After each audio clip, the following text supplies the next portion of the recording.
Massey going in. The gentleman from Kentucky, Mr. Massey, for 5 minutes. Thank you, Madam Speaker. Congress created the Department of Justice. Congress funds the Department of Justice. And Congress is responsible for the oversight of the Department of... Okay, nobody cares. Congress doesn't give a anymore. There must be some laws and stuff the Democrats can pass to prevent this kind of thing from happening. That's not true. When you say, I don't know my pain thing open anymore, but when you say there needs to be a law that we can pass to prevent them from acting the way that they've done, it's the same thing as asking, do you think there's a law that we could have passed to make the Joker not act like the Joker in Batman? It doesn't make sense. It doesn't really make sense to say that, right? The Joker is there to break rules or break laws. The Trump administration and the MAGA movement is here to break rules and break laws. The idea of making constraints for a thing that doesn't want to be constrained or doesn't want to play within that system doesn't make sense, which is why I think you need something that's a little bit outside of the system to correct those actions, you know?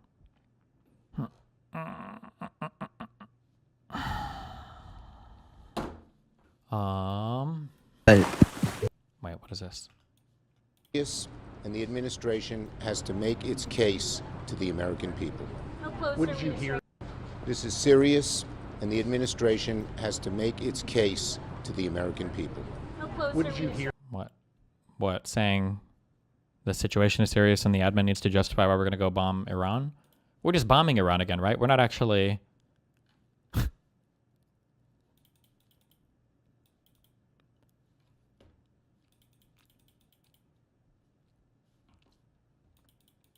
like invading, right? Can you give any examples of those actions? Of which actions that I think need to happen? I think every single member of this cabinet should be somehow, we need to figure out a way to arrest every single member of this cabinet. I don't know on what pretext you do it, but if you decide, if the decision has been made to do a thing, then you can pretextualize your way to anything. But I think every member of the cabinet should be arrested and jailed. It's unbelievable to me. This is one of the things that I hate. Hutch would be against you on that? Yeah, no shit. One of the things that I hated so much when Roberts wrote on the immunity decision is Roberts spends a great deal of time talking about the threat that criminal prosecution has to the actions of the president, that there might be actions that the president would take, but it's possible that the vigorous executive that we all demand and desire would be somehow constrained by threat of future prosecution. And while that is a legitimate thing to think about, Roberts does not spend a single fucking word of his entire fucked opinion talking about, well, what is the interest on the other side of maybe having a president constrained doing things that we don't want him to do, namely crimes. It's insane to me that when the context of criminal law comes up, he would only think about the good actions that might be constrained by criminal law being enforced and not the bad actions being constrained, which is what criminal law exists ideally to put a constraint on. I have no idea why the fuck Roberts didn't write anything or address that particular topic fucking at all. It's fucking crazy to me. I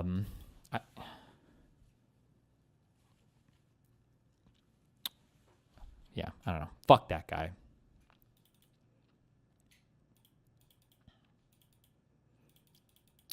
I feel like every single cabinet member, am I making this up? I think every single cabinet member was asked whether or not Trump won the 2020 election, and I think only one said no or something. I don't know if any cabinet member answered that question that Trump lost. Usually they said something along the lines of Biden was president from 2020 to 2024, or Biden was declared the winner or something. They hedge it like that. They would not say, I think it was every single cabinet member except for one used some kind of answer like that. They would not say that Trump lost the 2020 election. It was insane. Insane. Absolute insanity.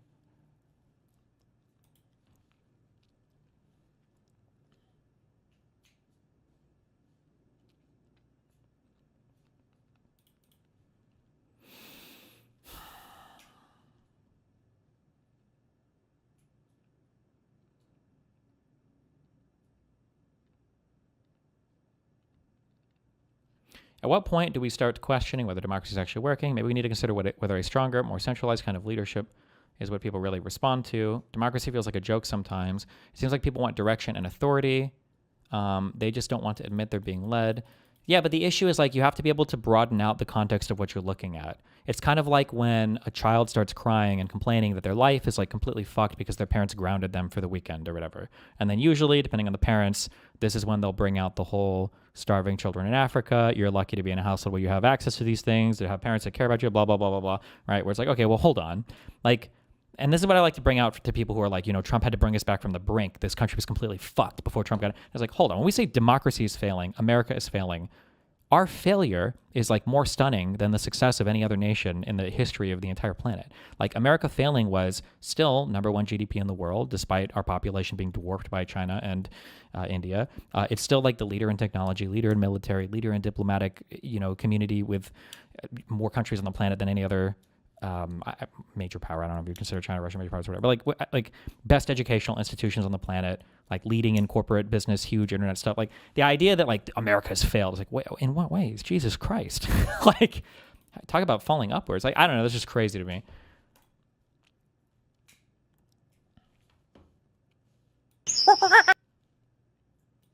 What is this? Hello. Somebody said go to 4 minutes. Now, I don't mean by paying for it. I mean by owning it.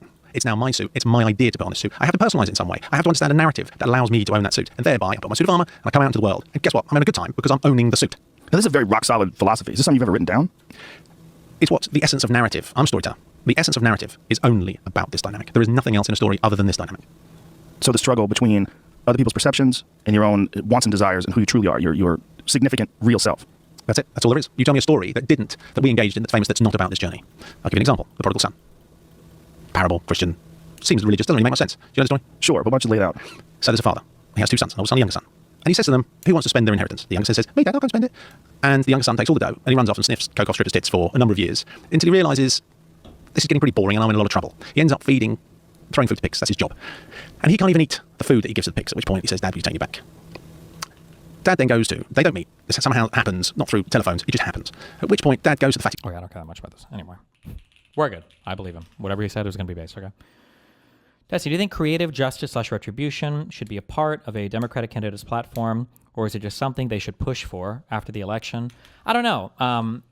Somehow we have to make that. I feel like we need to do the anti-hero thing, but we have to get back to the hero part after, and I don't know what that looks like or how. I really started thinking about this a lot because I watched this. Hold on, I watched this clip earlier today. We seriously having this conversation? How many hats do you think I sold last month? How many hats? I'm like, how many hats? He said like 200. I'm like, oh, well, that's amazing, Mr. President. Anyway, went on like this. This was after. Lindsey Graham probably bought most of them. Oh, no. That's not true. Lindsey Graham bought all the knee pads for Donald Trump. So like this is stuff that I think is epic and based, because you're humiliating your opponent. Like these are things that are good to do to become influential, but I would consider this to be anti-hero behavior. I don't want my political system to look like this, right? I think that this is good to embrace, even not to just accept, but to embrace for the purposes of overcoming right now the villain, the MAGA. But I don't want, this can't be the rest of my American political system. It can't be like this. It can't be like this. As much as I appreciate this here, we have to be able to go back to like a normal political environment.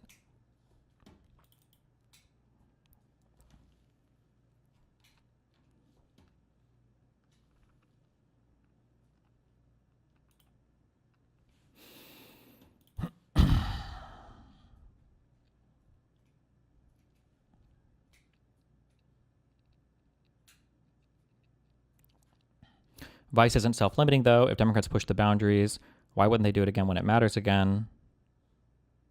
I don't understand what you're saying. Well, it would deter that future behavior because there'd be a big punishment for it, right?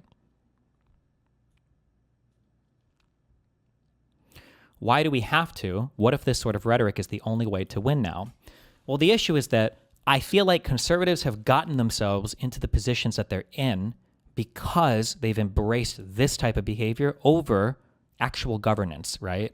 So how is it that you had, MAGA for 4 years and then Trump again, and Trump has basically failed to deliver on every single thing that he talked about? There's absolutely no Doge was one of the most monumental, epic fucking failures of all fucking time. The ICE deportations have been a massive fucking failure. No new wars has turned into warring against the entire fucking world. 90 deals in 90 days has turned into my own Supreme Court is trashing my tariffs, and now the tariffs just got 5 points higher. Trump's affordability is fucked. Housing prices are fucked. Every single part of Trump's plan has been fucked. But I don't think that's on accident. I think that's because the caricature of a politician, the meme bullshit, the insults and all of that are the exact things that they bought into for so long that they forgot how to elect an actual leader.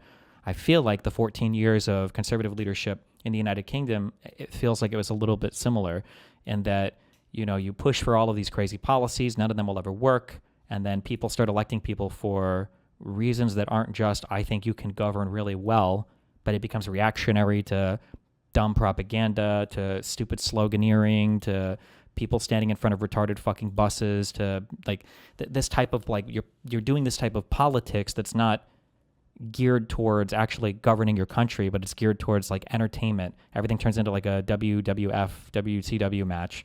And like I said, I think that some form of embracing this is good in the short term to defeat the villain or whatever. We have to get back to normal after this somehow. Holy shit. Holy shit.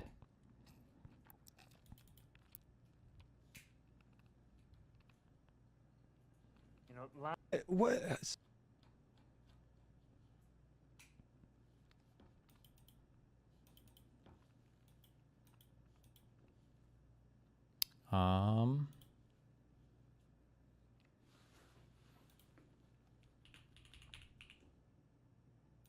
is this? Hold on. 7.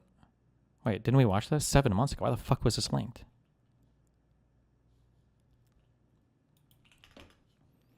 UGA professor exposes a pedophile mid-class. Boy over the weekend. My name is Angelus with the Street Sweepers. We investigate adults looking to meet kids for sex. This individual, unfortunately, was sending explicit pictures telling a 14-year-old boy that he wants to come on his face, that he wants to come to go in his eyes so he can see the contrast from his eyes and the cum. Sending all type of pictures saying how he wanted to do the child and everything like that. I mean, I'm sorry to interrupt your class, but this man is a pedophile. You feel me? Through and through. You guys can follow us at Street Sweepers TV. I apologize for interrupting y'all education. I'm proud of y'all. Keep doing. I was very confused. I'm saying, okay, all right. What is I'm No, Chrome, you can do it. I was very confused. I'm saying, okay, all right. So I know. I made a mistake. I made a mistake. I should have cut the conversation much earlier than that. But I'm saying, why would you send the penis video? Yeah, sorry, it's I don't know. Can I finish my last? I just need 2 minutes of your time, brother. Yeah, I also need 2 minutes. Can I finish this? This is more important than this. This is. I know this is important. What are you trying to say? What actually happened? Rip. I have no idea if he was bad or not, but mustache and bald combo, never good. I'm just kidding. I don't know. Okay.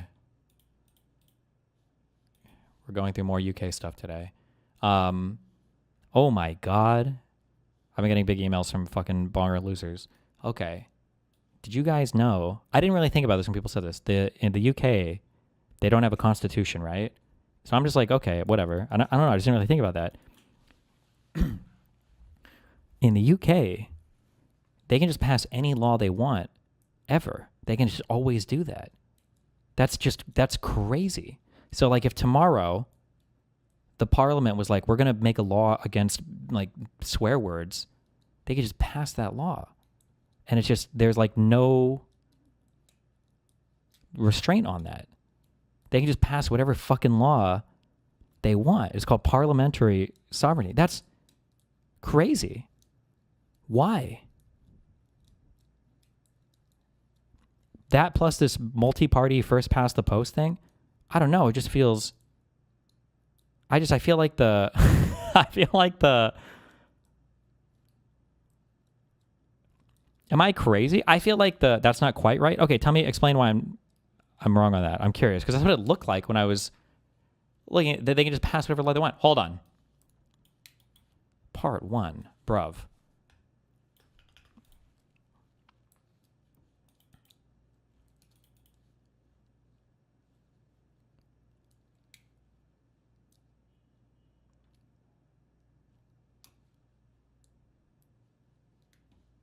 Wait, hold on. I can't tell if people who are saying no are pointing out things that don't matter because they're fucking retarded or not.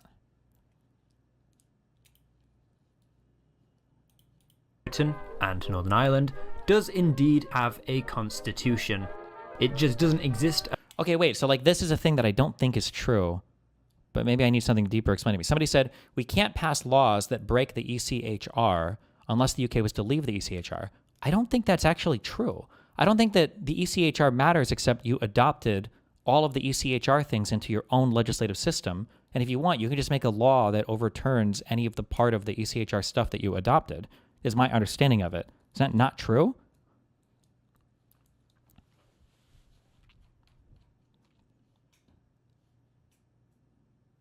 People are getting confused. All foreign laws have been incorporated. Yes, as in like you pass a law. So like if I were to make a thing called the Treaty of Destiny that says that everybody has to be 6 feet tall, and you quote unquote adopted that treaty, you would just pass your own law saying everybody, as per the Destiny Treaty that we are signatories to or whatever, we're going to pass a law saying everybody has to be 6 feet tall, basically, is my understanding of it.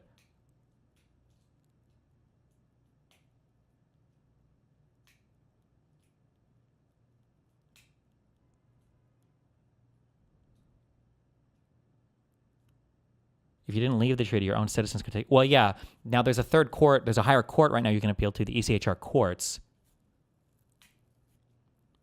But in order for any of the laws to work in the UK or whatever, you have to incorporate them into your own legal stuff.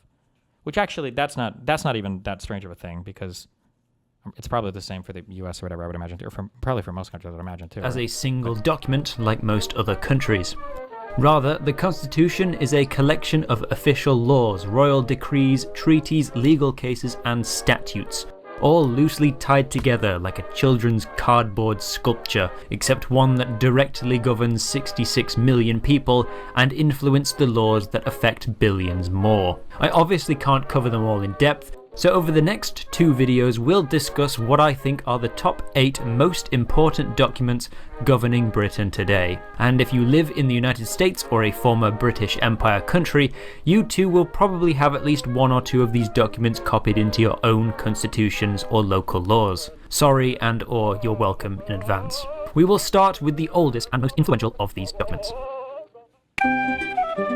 King John I was one of the worst kings in English history. The English nobility hated him because he taxed them to pay for things like castles and private armies and hookers. The Pope hated him because he would reject bishops appointed by the Vatican and appoint his loyal supporters. The French hated him because he would constantly declare war on them. And the ordinary people hated him because his hobbies included imprisoning and torturing people for fun. Eventually, the English nobles had enough and laid siege to King John's castle, forcing him to sign a document putting limits on his power as monarch, so he would stop being such a massive cunt. 806 years later, this charter is still in force. Most of the clauses concern medieval taxes and feudal disputes, which have been repealed over the centuries. By the Vatican and appoint his loyal supporters. The French hated him because he would constantly declare war on them, and the ordinary people hated him because his hobbies included imprisoning and torturing people for fun. Eventually, the English nobles had enough and laid siege to King John's castle, forcing him to sign a document putting limits on his power as monarch, so he would stop being such a massive cunt. I think the historical significance of the Magna Carta, is the Magna Carta is the only time, or is the first time in all of history where a monarchy wasn't just overthrown or wasn't overthrown for a new one, but rather there was some document that for the first time recognized some constraint on the powers of the monarchy, right? Basically saying like, okay, listen, you could be the king, okay, but we're not doing this, the king that can do fucking anything he wants to all of us anymore, okay? 806 years later, this charter is still in force. Most of the which is why I think in the U.S. historically you jerk off the Magna Carta a bit because it represents like a constraint on the power of, like, what would you consider the king to be the most analogous to? Probably just a chief executive, I guess, right? Clauses concern medieval taxes and feudal disputes, which have been repealed over the centuries, but 3 of the original 63 clauses remain. That's probably for the better, though. Some of these clauses are really anti-Semitic. Clause 1 guarantees independence for the Church of England to stop the monarch stacking it with political priests. Clause 9 guarantees legal independence to the City of London, which is still respected today. But there's also Clause 39, and this is the big one. No free man shall be seized or imprisoned or stripped of his rights or possessions or outlawed or exiled or deprived of his standing in any other way, nor will we proceed with force against him or send others to do so, except by the lawful judgment of his equals or by the law of the land. Jury trial. Okay, but for the counter of this, apparently a lot of DGGers are saying the Magna Carta doesn't mean fuck all, so I don't know. Maybe they're right. There you go. I'm going to be honest, I don't know literally anything about anything that happens in Europe at all prior to...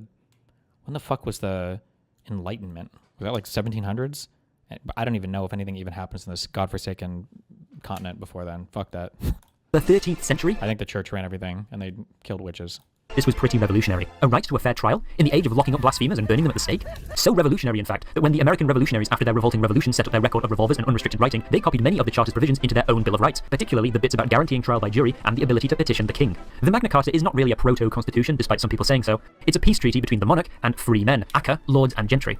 But because the government now represent the crown and the notion of free men has been extended to all living people, Parliament is bound by the treaty as if it was law. Neat. Are you actually debating UK politics with Kissin, or is that background in case he tries to bring it up as example? It's just good to know the structure, the underlying structures of things. I don't like to have just like a discrete fact of a thing. I would at least have, I don't need to know everything, but it's nice to have some bedrock underlying stuff so that I can navigate the argument instead of us just rattling off talking points at each other. Well, I won't be, he will be, but... The only place the Magna Carta has never applied anywhere in the British... I'm a resident of the constituency where Matt Goodwin is running for MP. Which party do you think might be better for my local area? I don't know fuck all about how the MPs govern your local areas. That Matt Goodwin dude seems like a fucking retard, though. These are all like Trump light people, in my opinion, all the reform people. Also, by the way, pretty sure that Matt Goodwin guy said like a year and a half ago, he's like, oh, I'm not even conservative. I would never even, I'm not even reform at all. I'm just blah, blah, blah. And then, oh, lo and behold, he's running for fucking reform now. Who could have fucking guessed? Whoa! British Empire was Scotland. Yes. However, your Green Party fucking platform, at least the shit that I saw on immigration, those guys seem fucking crazy. Those guys seem unhinged. So I don't know. Fucking, I'm just a Labour kind of guy. I'm just a center-left dude, especially now that that fucking weirdo Corbyn is gone. Okay, what do you want me to say? As if it was law. Neat. The only place the Magna Carta has never applied anywhere in the British Empire was Scotland. Yes, by a quirk in the law, the Magna Carta has never applied north of the border, because England was an independent country from Scotland at this time. But they aren't missing much, because London is in England and Scotland is Presbyterian, not Anglican. Further still, a 1603 legal case says that Scots in England have all the rights guaranteed under the Charter anyway, even though it doesn't apply. Don't ask me to explain that, laws aren't real. So, the right to a fair trial. This cornerstone of freedom was the only right that English, Welsh and Irish people had for centuries and centuries, until the 1680s, when this list of liberties was about to get a whole lot bigger. Fast forwarding 4.5 centuries now to the Glorious Revolution, as with many of the... Actually, I just remind, vote Labour, please God, vote Labour, because I don't want the fucking whole debate between me and Constantine to boil down to like, it's either Farage or that Zach Anafliakis guy, whatever the fuck the Green leader guy is. So just, please God, just let Labour win in that thing so I don't have to ever learn anything about this dude, because I have a feeling that if I start digging into the Green Party head guy, that he's going to be a fucking crazy loser. So please God, no. Oh, Polanski, that dude. Jesus Christ, isn't that the name of the fucking movie Raper dude? Problems, this started with religion. At this time, this gentleman was king of both England, as James II, and Scotland, as James VII. But he was a Catholic king of Protestant countries, and ever since Henry VIII split the church and his marriages and his wives, papists were super unpopular. One of his first priorities as king was to flip these countries Catholic again. Just search up Polanski's favorite economist. What does that mean? Polanski favorite economist. His political views as, oh God, I saw eco-populist. Oh my God. What? That sounds like the worst hyphenated thing ever. Linking issues such as high cost of living with climate change, spending a wealth tax to reduce inequality. When you said his favorite economist, is it going to be that one weirdo, the one guy that we watch? My sister is a fucking brokey fuck and she's dying right now and I've made millions trading. Gary's at no shot. Shut the fuck up. No, it's not. Zach Polanski. Gary's economics. Shut up. No. The moment I launched this podcast, No! How Labour sold their soul to billionaires. Yes. Just don't. Please just vote Labour. Forget what I said earlier. Please vote Labour. Please, God. They're all close in the polls, okay? Oh, Jesus Christ. Introducing a law to Parliament supporting greater freedoms for Catholic religious leaders. The Protestant, English and Scottish parliaments said, no way. And so King James did the next logical step and disbanded Parliament, ruled by decree. What about the Lib Dem? I don't know. Those guys are like no support in the polls. Fuck Lib Dems, okay? Did whatever he wanted, raising taxes, confiscating land, having his own personal... Also, the Keir Starmer dude, he just seems like my kind of guy. Boring guy, does government shit, been relatively stable, not super cucked out to the far left, not making all the radical, crazy concessions the far right. It seems like he's doing an okay job, okay? Military and forcing Catholic worship in Protestant churches. The nobility were, of course, not happy. Only a few decades before, the Civil War had determined Parliament was superior to the Crown. King Jimbo over here was trampling all over that. Fortunately, he had a lovely Protestant daughter who was married to the really wealthy, also Protestant King of the Netherlands, Will. Okay, I don't care about this. I don't think it's ever going to come up. Okay.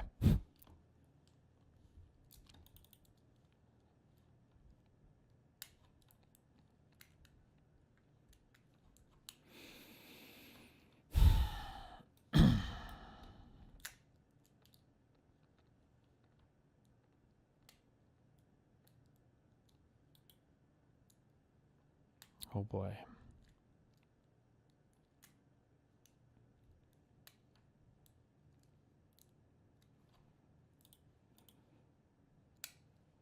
Have you studied up on any personal attacks on Constantine in case he tries to... I don't think he would.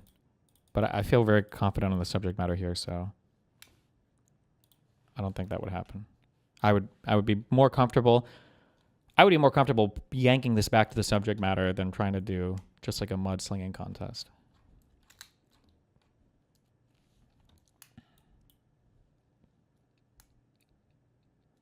Okay, I'll look at this stuff later.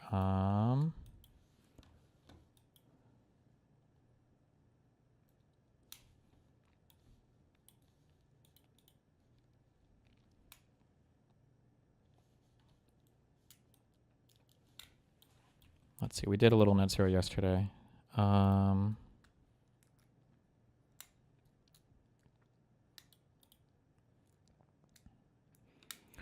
The net zero sector is growing 3 times faster than the overall UK economy, analysis has found, providing high-wage jobs across the country while cutting climate heating emissions and increasing energy security.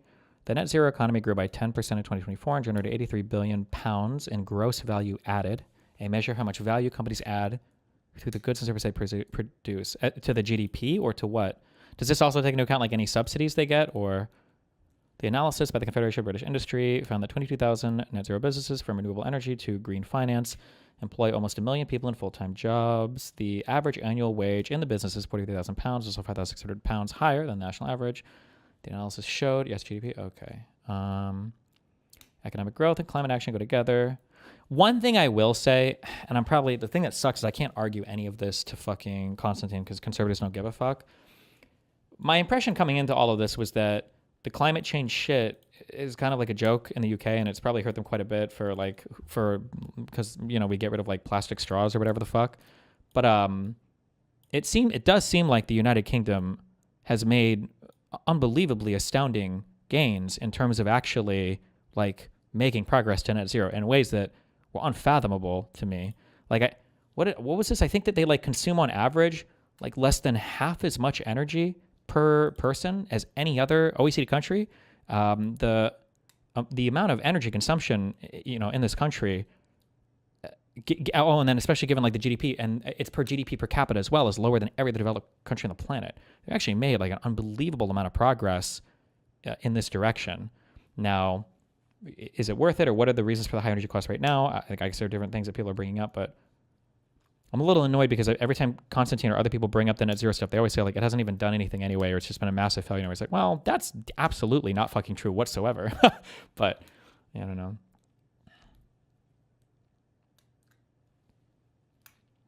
Have you looked into North Sea drilling gas? No, but I think we'll probably do a little bit of that today.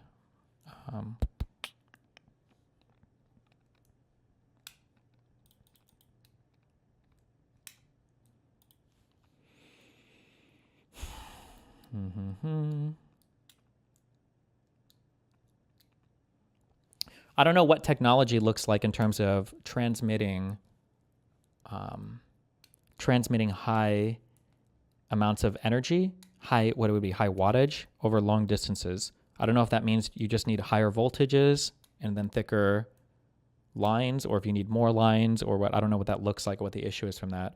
But apparently transferring high amounts of wattage over long distances is an issue. And one of the problems with like solar, or not solar, I'm sorry, one of the problems with wind is you run into this issue of the where the power is generated. It has to travel long distances or whatever.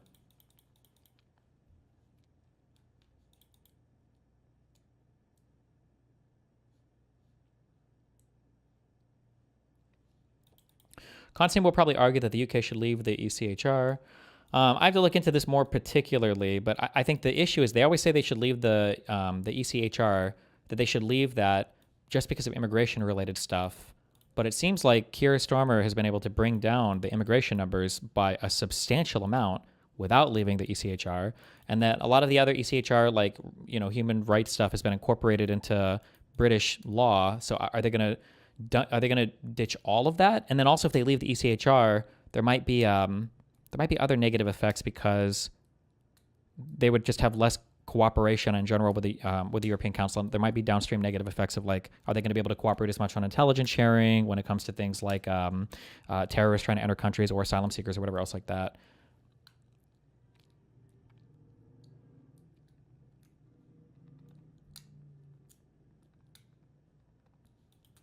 Are you going to look at migrant hotels in the UK? Yeah, I'll look at them, but it seems like, fuck, some guy sent me a whole huge thing of this. I think I have all this down here. I have to look into all these things, but one of the emails was sent to me. The obsession with small boats, migrant hotels, and asylum-seeking criminals is where the main focus of the issue is in the media. It's more visceral than selling to people that there's been an X% change in net migration figures, etc. These issues are the fault of the previous Conservative government, alongside not having enough safe and legal routes for asylum and defunding the judiciary during austerity. They passed the Borders and Nationality Act of 2022, the Illegal Migration Act of 2023, which expanded the authority of the Home Secretary to suspend the processing of asylum applications under the auspices of deterrence.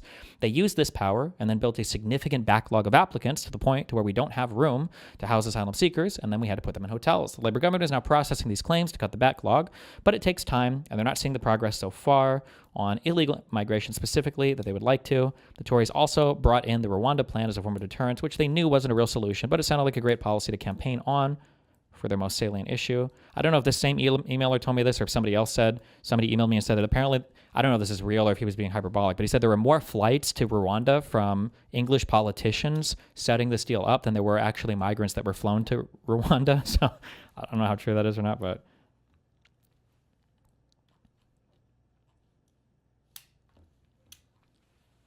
also, apparently you guys are saying that the Rwanda plan got axed, but you didn't actually get the money back from Rwanda. And apparently Rwanda is suing the United Kingdom now because they were promised more money. So, I don't know.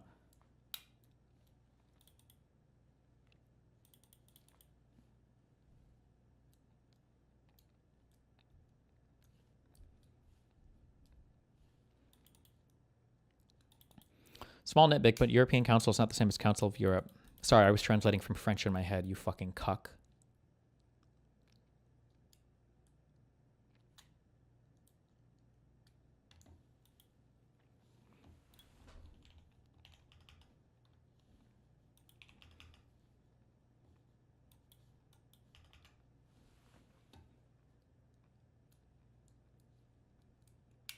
I don't know if you have time, but I think that if even people like Lonerbox, who are definitely a sharp leftist, is in favor of intervention in Iran, for what? A regime change or just bombing the country?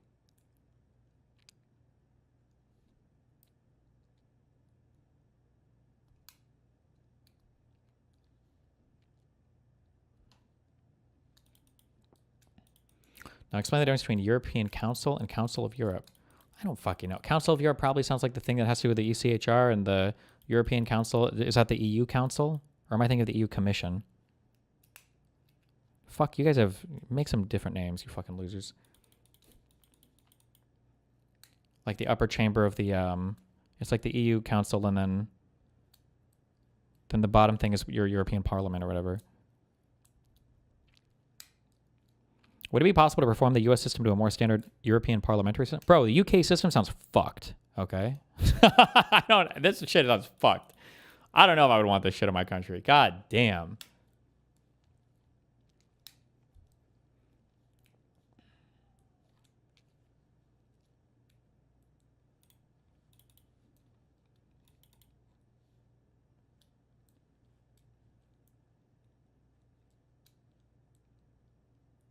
Okay. Sorry, what were we doing here?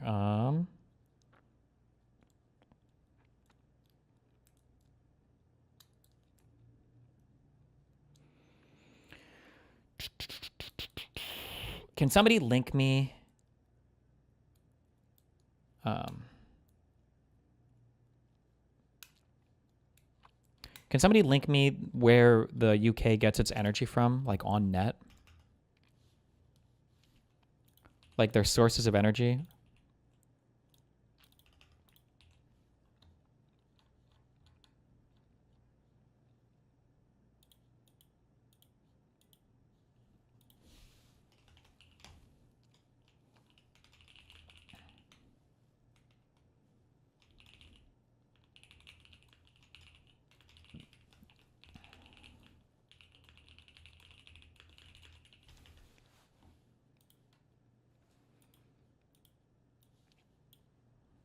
National Grid Live. Like, this is this actually accurate? Am I reading? This is like crazy if this is true. Or is this a normal day? Like, is the United Kingdom as a whole right now getting almost 60% of their power from renewables? A lot of EU states have mixes like that. Can you link me other... What does a normal EU state look like? What does the United States balance look like? This has an overtime graph. This is energy consumption per person. How much energy does the UK consume each year? Like, this is crazy that it's less now. This is absolute, like not even per capita.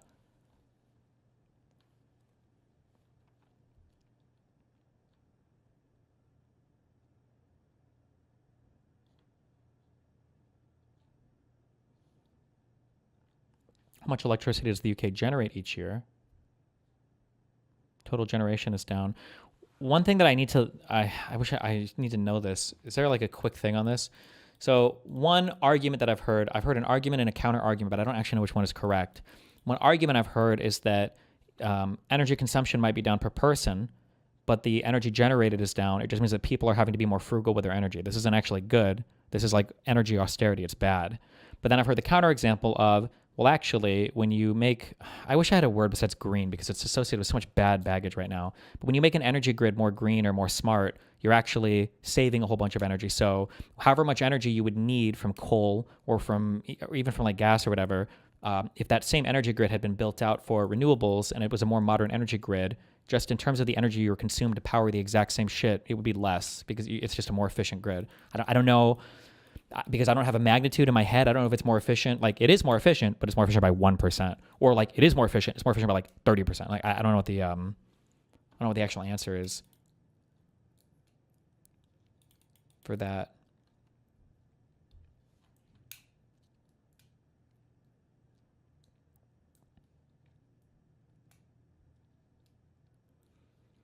Free hits and Nigeri. Thank you. Heflocken. Thank you.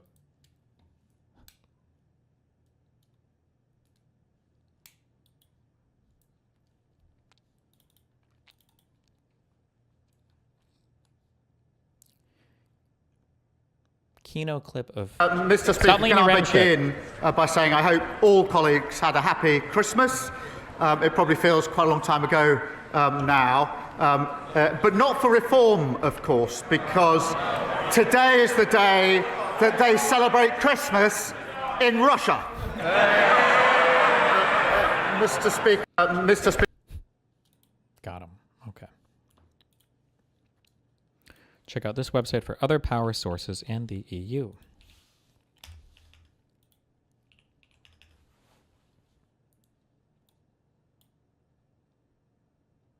What the fuck is it? What is this, my fucking calc homework? What is this?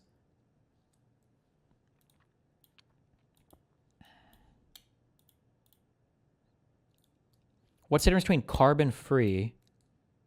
Oh, this is carbon-free just renewables plus nuclear? Oh, I gotta just read it here like a fucking retard. God damn. Oh, France was the one, we read about that a long time ago. God damn. France. are fucking nuking away over there.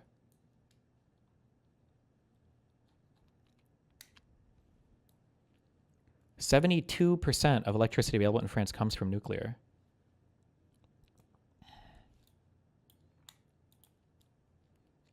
%70% of Britain's is carbon-free, 51% of renewables. The UK is 11.6% from nuclear. Okay, what else do we got? Germany, very dirty, not good. They're green people and everybody hated nuclear and they got rid of it all, right? They were like, fuck that.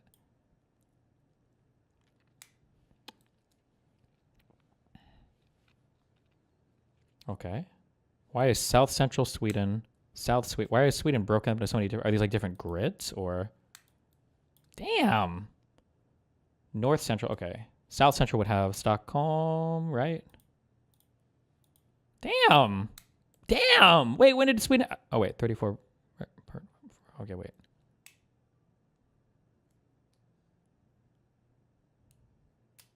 Oh, they're importing energy. Wait, does that count as carbon-free if you're importing it? Or do they take into account the sources you're importing it from? This map shows live, it's nighttime in EU. Oh shit, true. Well then what's going on with like Poland?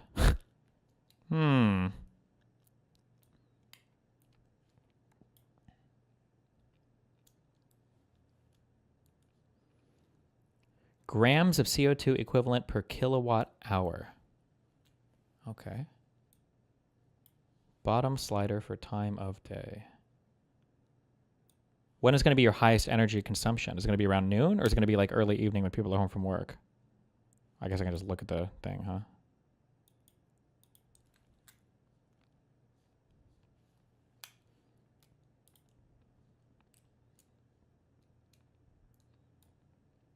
Peaks around 11 a.m. and 8 p.m. Okay, let's go to 11. Are you sure?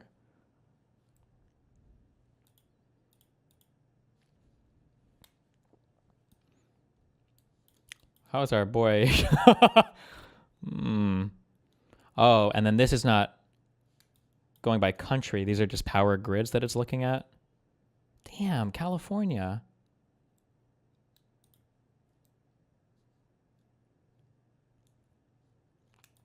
Damn. Wait, that's kind of crazy. I had no idea that. Holy shit. 50% of California's energy at what time? That's at 8 a.m.? Half of Southern California's electricity comes from solar? That's insane. Holy shit.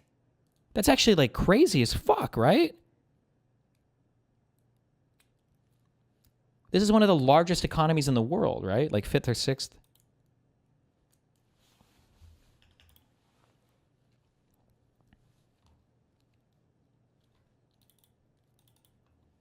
Highest energy consumption is going to be between 11 a.m. and 5 p.m. EST, since that's when everybody's watching your stream.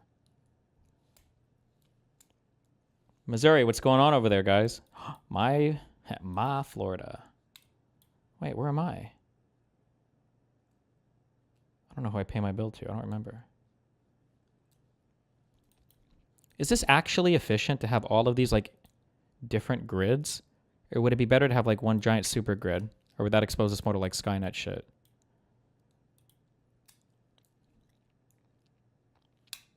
What does California look like at nighttime?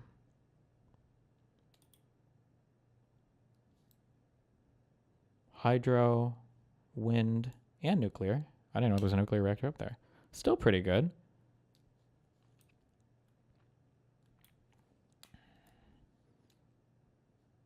What is this what does the candlestick represent going up and down?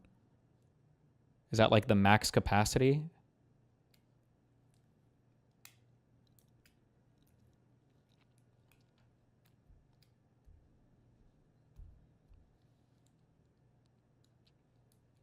They're all connected, but the grids illustrate different utilities that maintain their grid.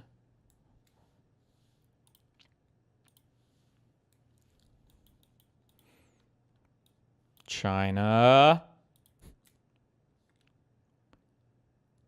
6 a.m. EST. I don't know what the fuck time that is in China. EST to Chinese time. Oh, 7 p.m.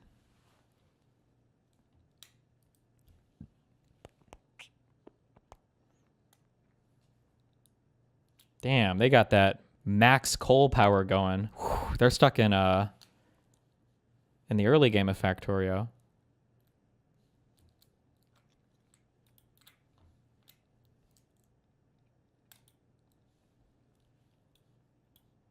What's going on in Nepal? Oh, they just have lots of fucking rivers or some bullshit. This is these countries are bullshit, okay? I think Iceland gets off on this shit too, don't they? Hold on. They have like all geothermal or hydro, whatever. Yeah, fuck you. Does it really count? God damn. This is like a starting bonus or continent bonus or whatever. What, you just don't have to worry about energy? I feel like it's kind of a hack, no? We should take over Iceland. Fuck Greenland. Wait, is that Greenland? Oh yeah. What are these places that nobody in their life has ever heard? Do you guys know about these in Canada? Do you ever talk about Nunavut or Northwest Territories?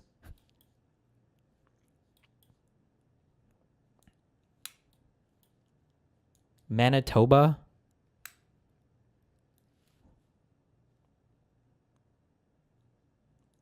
Newfoundland and Labrador Retriever? The fuck is that? Cringe. Okay. Wait, what about Antarctica or whatever? Aren't there some bases on there? Okay, fuck you guys. How are we doing in Cuba? Clean energy. No. Okay, just kidding. Maybe it's better during the better time of the day. Okay. Unknown. What are they, like harvesting souls? Oh wait, that's not making. That's just high capacity. Damn. Okay. Damn, South America. I see you. I see you. Oh, hydro. Hydro is cheating. You didn't even do anything to deserve that. You just happen to have a lot of rivers, or whatever, or waterfall. I don't know what the fuck. Whatever. Fuck you. Like what? Does this count? Paraguay? You just have all this water? Is hydro pretty steady? Is there like, does the moon or the fucking day-night cycle affect like the intensity of the river streams or whatever? Or, oh, you know what? Once we start global warming you guys up and the rainfall is less, oh, all you motherfuckers are going down.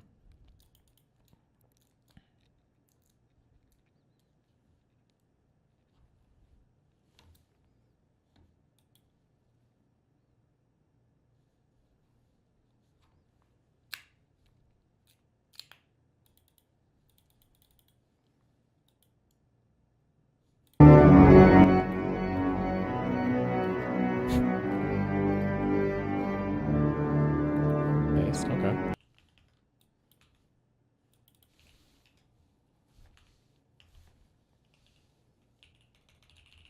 Every time you like me a funny meme, I send it to people and I take credit for it. So thank you. Okay, get me the fuck out of here.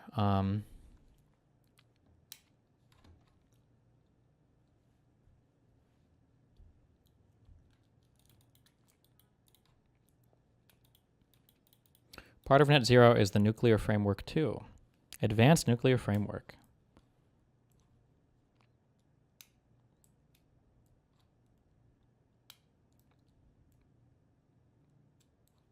Oh wait, I didn't even, okay, hold on. So, wait. Take me back to that website. Fuck, where was it? This? Okay, so the UK, the UK, Jesus Christ.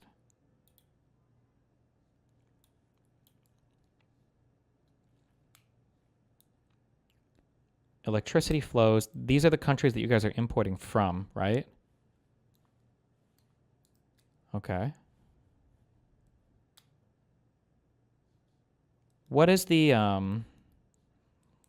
during this time?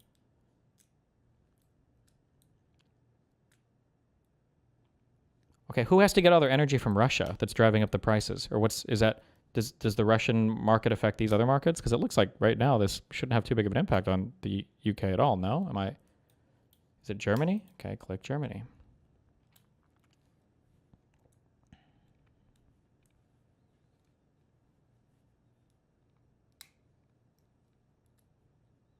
Am I missing it? Am I retarded, or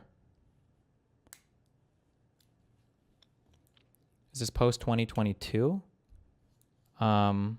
This is today, 2026. No, it's gas. Chat is retarded. Where do you see that? Utilizing 45.69% of installed capacity. It doesn't look like they're anywhere near their gas capacity. Remember, you're looking at electricity. You keep mixing energy in general with electricity. Most possible use for transport, not electricity, I think. Oh, true. True. Okay, this is the coolest site I've ever seen in my entire life for electricity. Is there a site like this for fuel, I guess? Or what would you say? Electricity versus, what were you saying?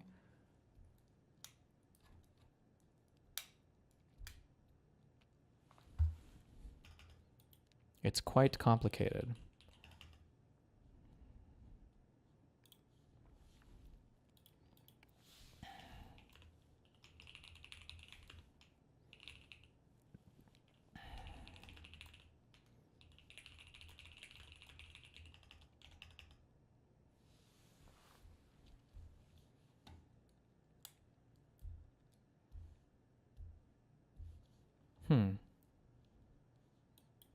Okay.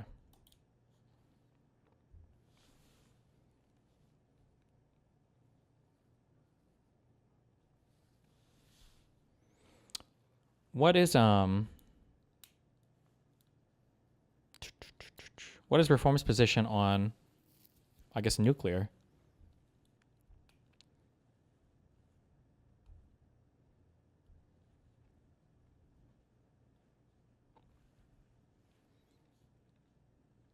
Everyone is pro-nuclear?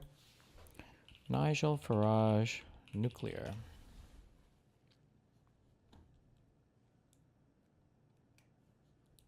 Strong support for expanding nuclear energy in the UK. Okay, that's good.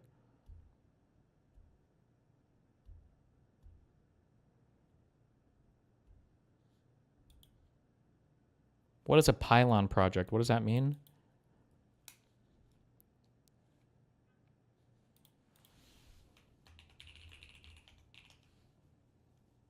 Learned. What are you doing? Are you okay? Okay. Myth number 1. Nuclear power plants emit... Nuclear? Nuclear? The things that carry electricity. A ton of radiation. Josie. Dude. A nuclear power plant emits about 100 times less radiation than a coal... Than your mom. Got 'em!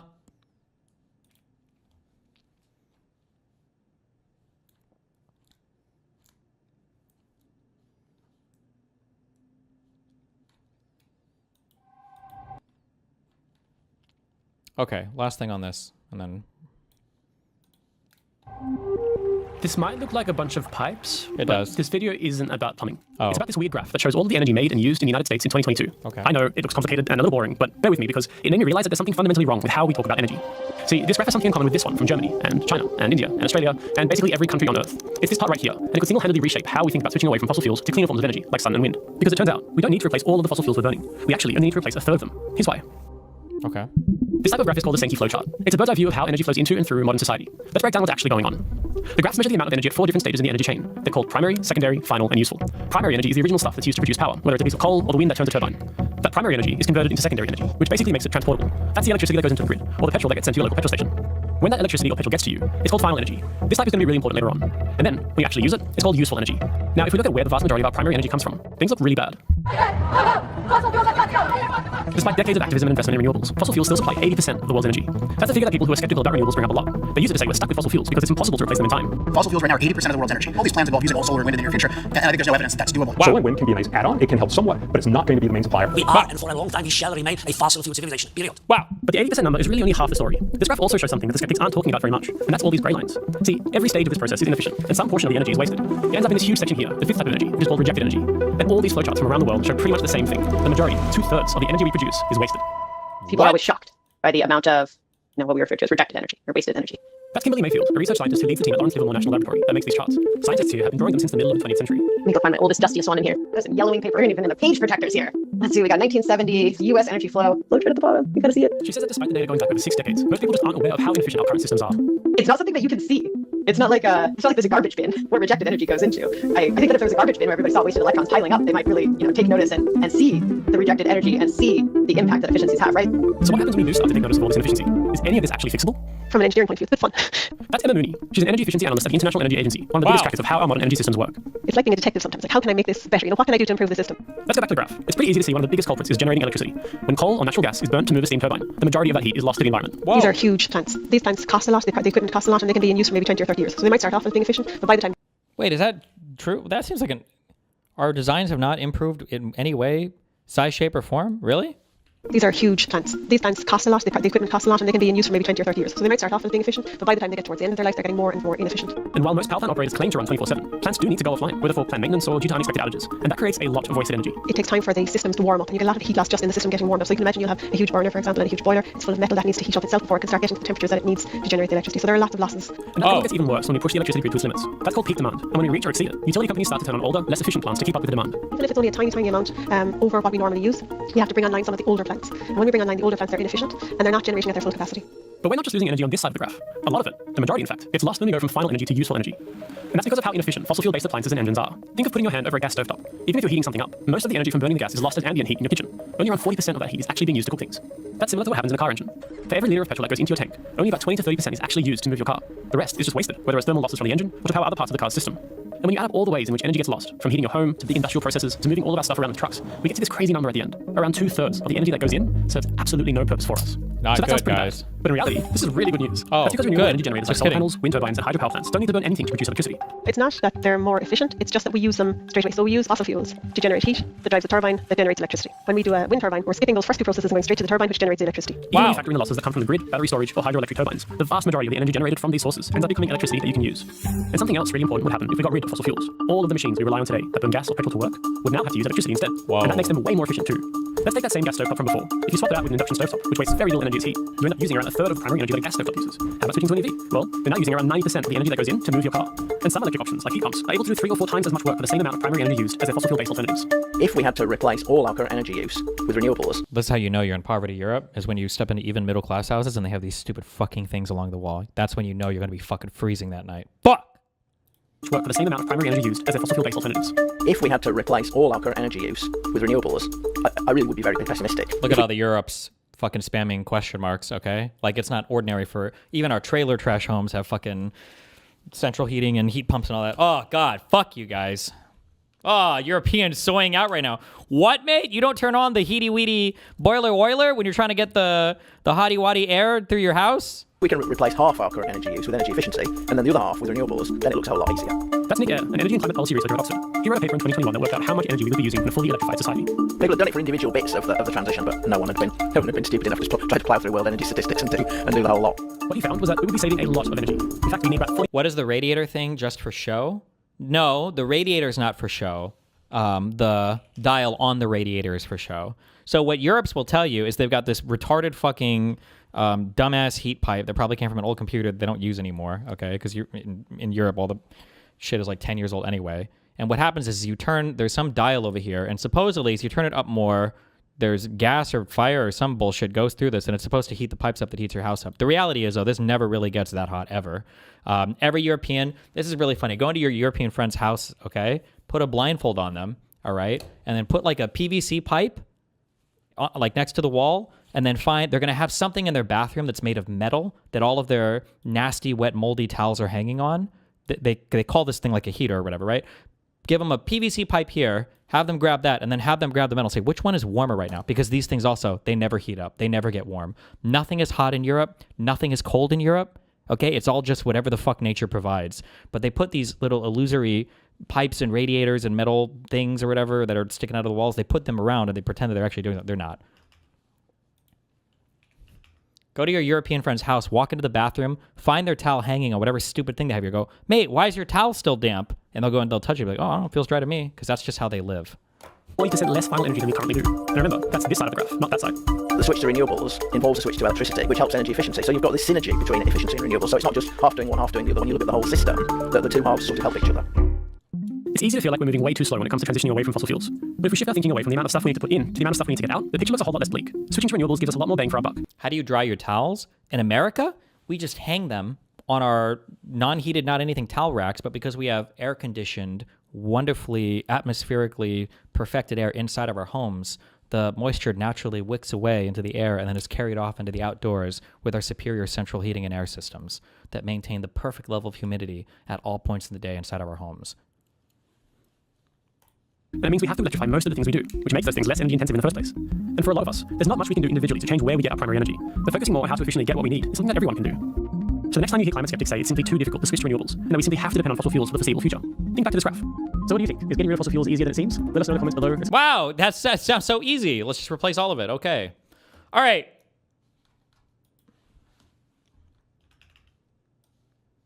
Decoupled. How Spain cut the link between gas and power prices using renewables. What the fuck is this? Spain is some of the lowest power price in Europe, largely thanks to solar and wind. Is that true? Spain's wind and solar growth has reduced the influence of expensive fossil generators on the electricity price by 75% since 2019. The decline in the hours where the electricity price was tied to gas power cost was faster than in any other gas-reliant countries, such as Italy and Germany. As a result, Spain's wholesale electricity price is 30% lower than the EU average for the first half of 2025.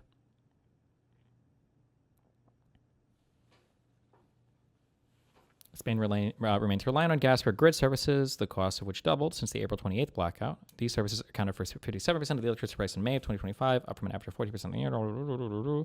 Spain lags behind its European peers in grids and battery storage. As Europe's fourth biggest power market, it only has the 13th largest battery storage fleet. However, post-blackout reforms aim to remedy this.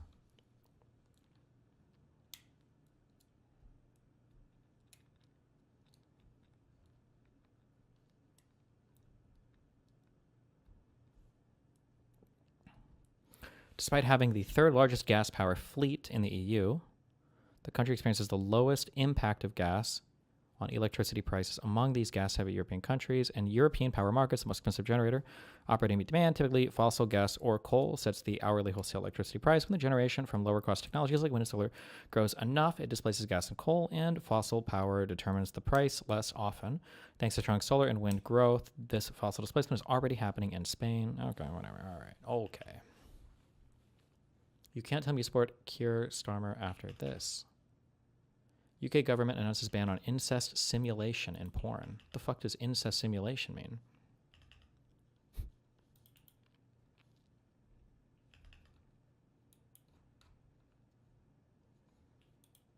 Is actual incest banned?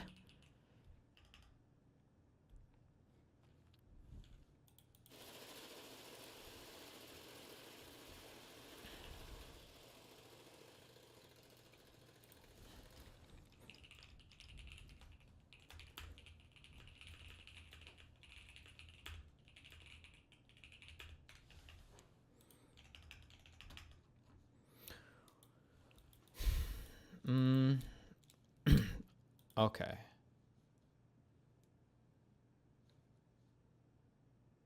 Is there anything else for energy-related stuff that I need right now? Down here, what do we got?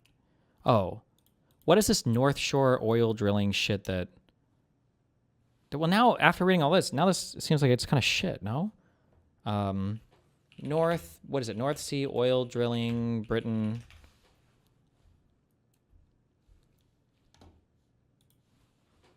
Uplift UK. Don't know anything about these guys, but... New drill... Okay, as the debate over North Sea oil and gas intensifies, this briefing examines the main claims being made and sets out the evidence why expanding new oil and gas drilling is not in the UK or Scotland's national interest. New drilling will do little to boost energy security. For 6 years, the UK has burned most of its gas and most of the oil is exported. By 2050, the UK will be almost 100% reliant on gas imports, even if new fields are developed and new licenses issued. New drilling will not lower bills or protect workers in the long term. With the number of jobs supported by the industry more than halving in the past decade, despite the previous government issuing hundreds of new licenses and approving new fields, new drilling is incompatible with the UK's climate commitments and the international goal of limiting temperature. Okay, conservatives don't care about that one. The UK has burned most of its gas. The North Sea is a mature basin with reserves in terminal decline. Uplift UK are the super far right newspaper. They're the super far right one, and they're talking about commitments to climate change. Is that true?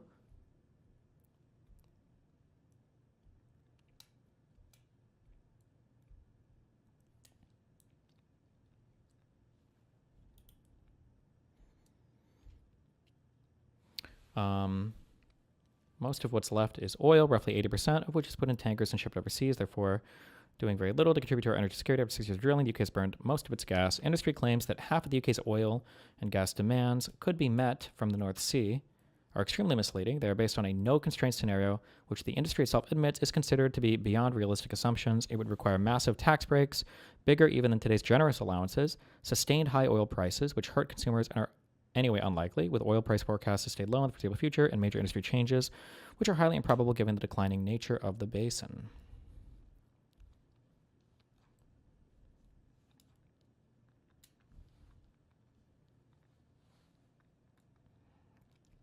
According to official projections, even if new North Sea fields are developed, the UK's reliance on imported gas is set to rise from 55% today to more than two-thirds dependent by 2030 and over 90% dependent on gas imports by 2050. If no new fields are developed, the UK would be 97% dependent on gas imports by 2050, just fractionally higher than the new drilling. Damn. Nigel Farage can want the UK to be self-sufficient in gas. Kemi Badenoch can promise to max out the North Sea, and Donald Trump can urge us to drill, baby, drill. It doesn't change the geology or economics of the aging North Sea. Member is completely turned on its head. So the Labour Party that used to stick... Is this kind of... fracking is a pretty dead issue here too, as in people don't want to do it, or there's not much to frack out?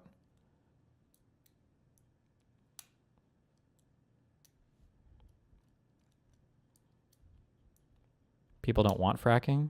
Not much to frack? No one wants to do it?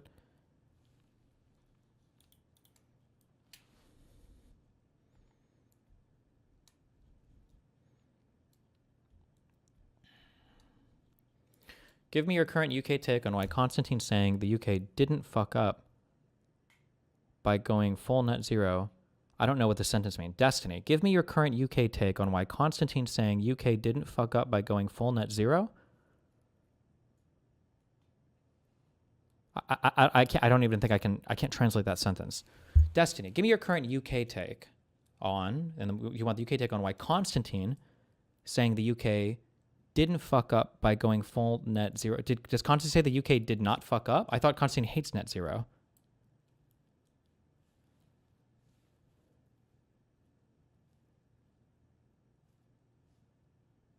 Why is going full net zero not a fuck up? Oh,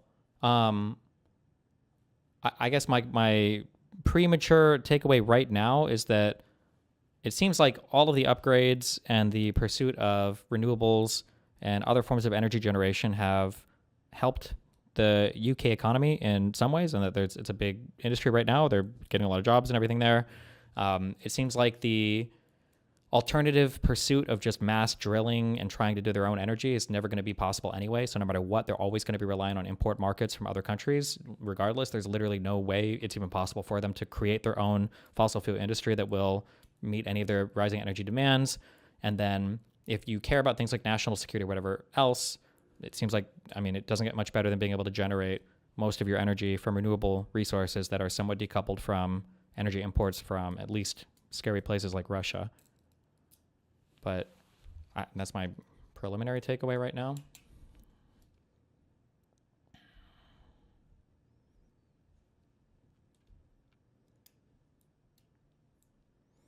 New fracking has essentially been banned by the UK High Court. Is there a lot to frack, though? Like, my understanding is fracking techs in the United States unlocked a fuck ton of energy that we could get to very, very, very easily Is there, if fracking was allowed in the UK, would there be a fuck ton of energy that they could frack out of that basin or whatever? Or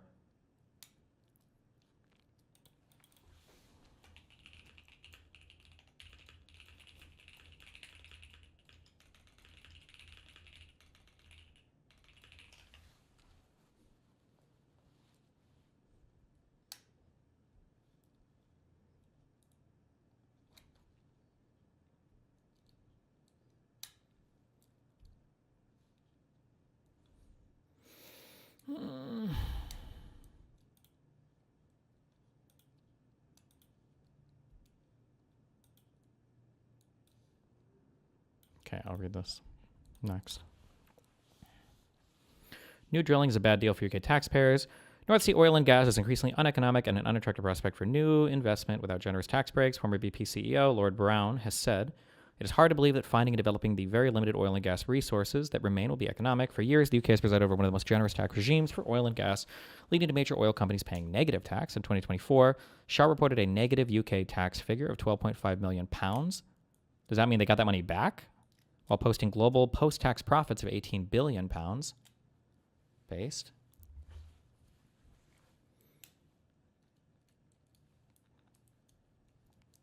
Despite the windfall tax, generous tax breaks also means the UK public shoulders more than 80% of the cost of developing new fields.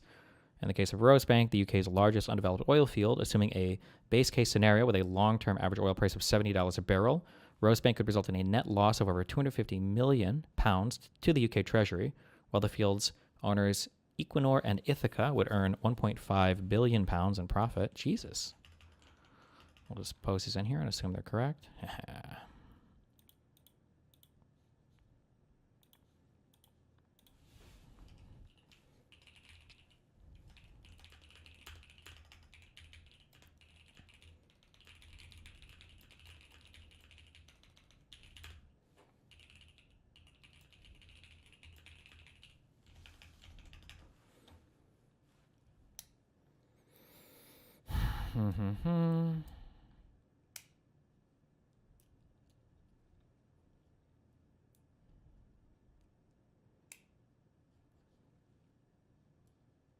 Okay, what do these guys say? Why Britain needs the Tony Blair Institute for Global Change.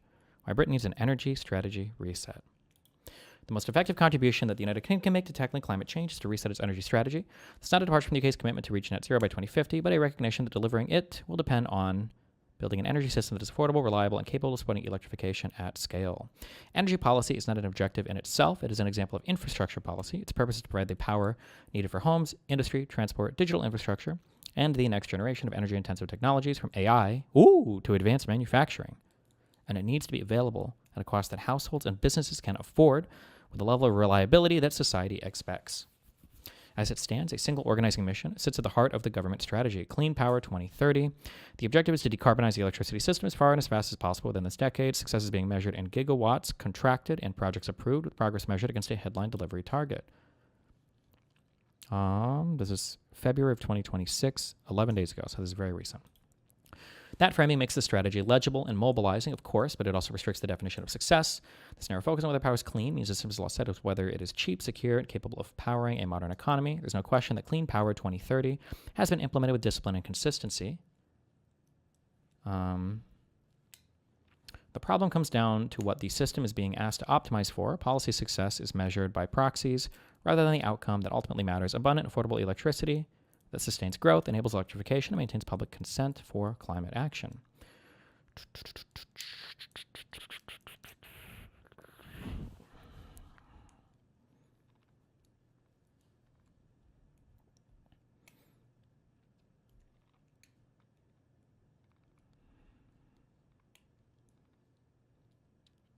Let's see, what do we say? Rising electricity demand is the key to economic performance and climate delivery. Electricity demand sits at the heart of economic growth, industrial competitiveness, and decarbonization itself. For much of the past 2 decades, advanced economies such as the UK were able to grow while using less energy, driven by efficiency gains and structural economic change.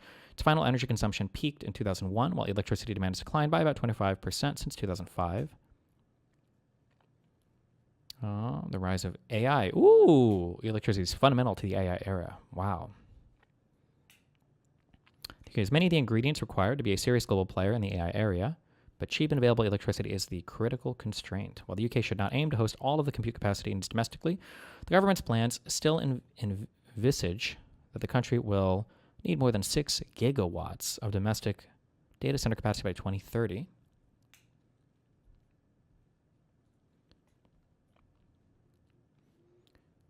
I love you, Metalloid. Maybe tomorrow or the next day, okay? Are we watching the State of the Union? Isn't it in my stream title?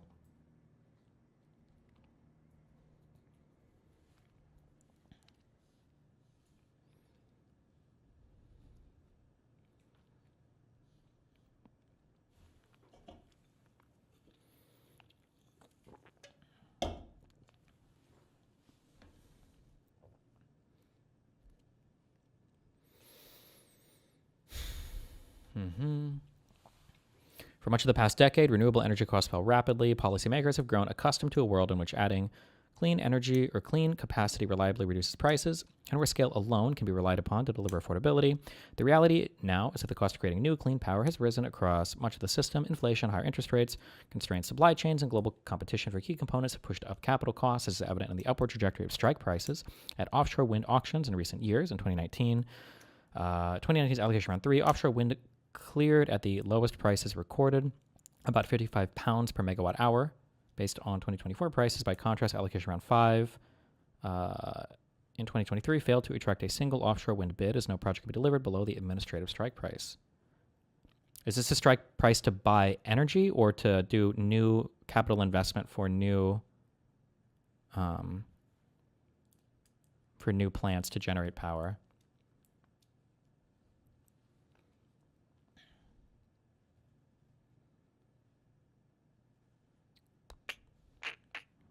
Do you think that the AI and tech companies should be paying dividends towards the increasing energy costs? No, but we should just be asking the AI how to make the energy cheaper. Easy. Boom. The direction of travel is clear. Offshore wind costs have risen materially from the 2019 low, reversing the assumption that scale alone will continue to drive down prices. In addition to pure capital costs of renewables, the cost of integrating them in the energy system also proved to be higher than expected and higher levels of penetration. As a result, electricity prices are now shaped less by the marginal cost of generation, more by the total system cost. In this environment, adding clean energy at the margin can raise costs rather than lower them, especially when deployment is rushed, poorly located, and poorly integrated. Energy is a strategic determinant of hard power.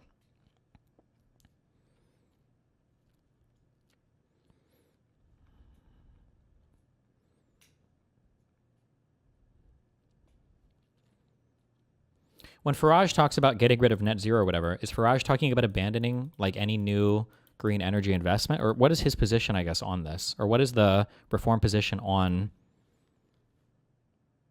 is it literally, are they just like, we need to bring back oil and gas? Is that it? Or coal? How does coal even work? Do you just like... What the fuck do you even make? Do you make your own coal? Do you fucking mine it? Do you buy it from other people and then burn your own? Or what the fuck?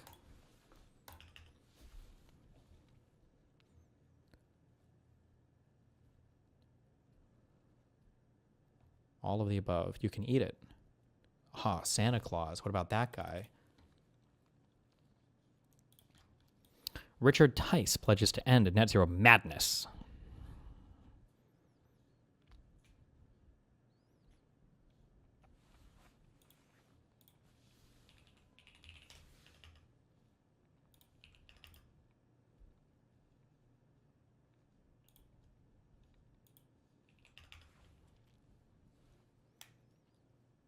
Oh, true. I did play Factorio. You just mine coal. Okay. Based. And Minecraft. You mine it. Climate change is a... Okay.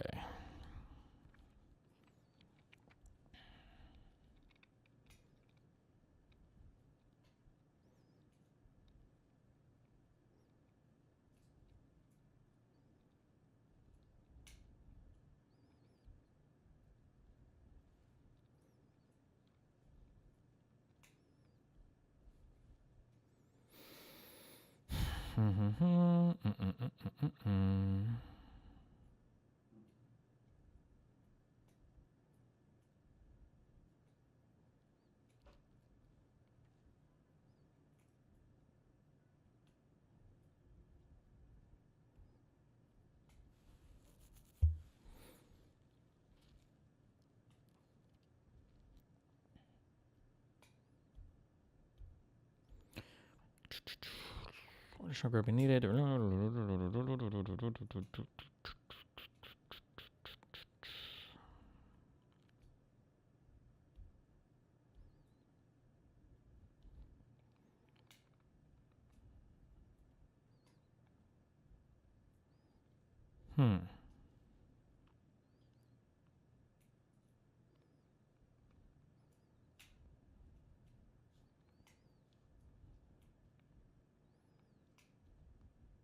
Okay, sorry, hold on. It's quicker to just read in my head.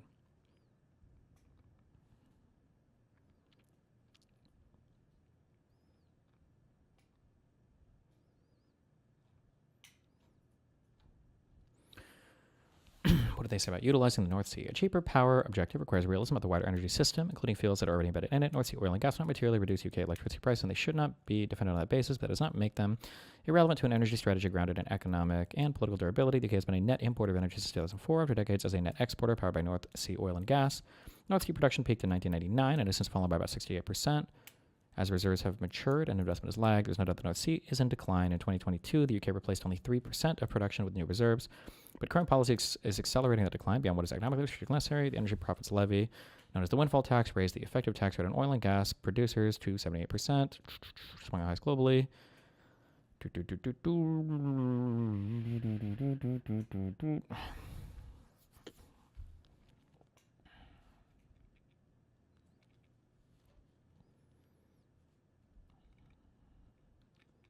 What is the current Labour government doing with regards to, they are licensing out new stuff for the North Sea, right?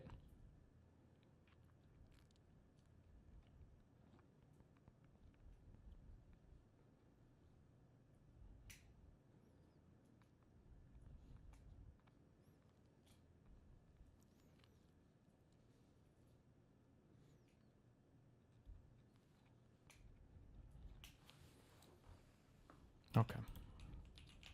I'm not in the UK, IDK. Well, fuck you, bro.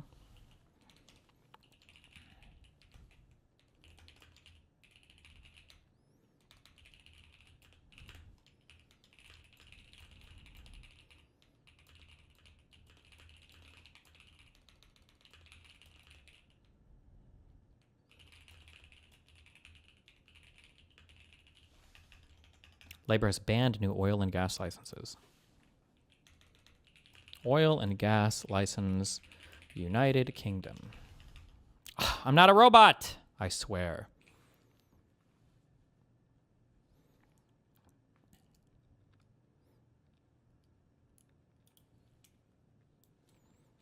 Offshore Energies UK says today's offer of 31 new oil and gas. When did the new Labour government take over? Because this is May 3rd of 2024.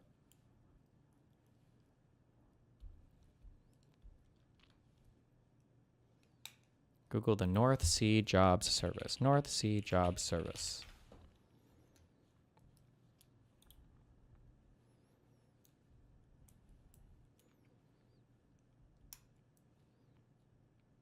Government sets out plan to manage existing North Sea oil and gas fields, protect jobs, and grow clean energy industries. So this is probably not good, right? They should be issuing new licenses. Have they said why they won't? Do they have to say this to like win green voters or some bullshit, or?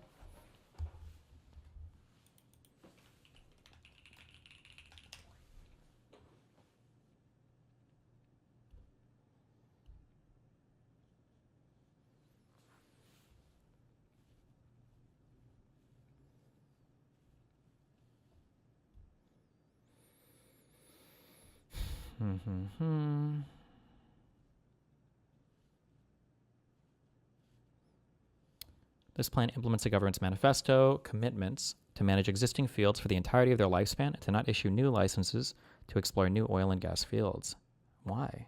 That seems cringe.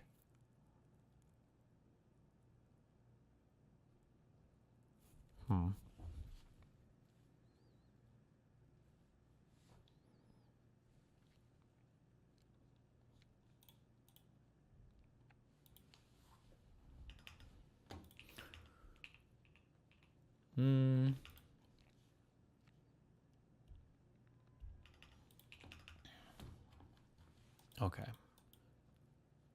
I need to hit up this 2024 meme. I shouldn't call it a meme, but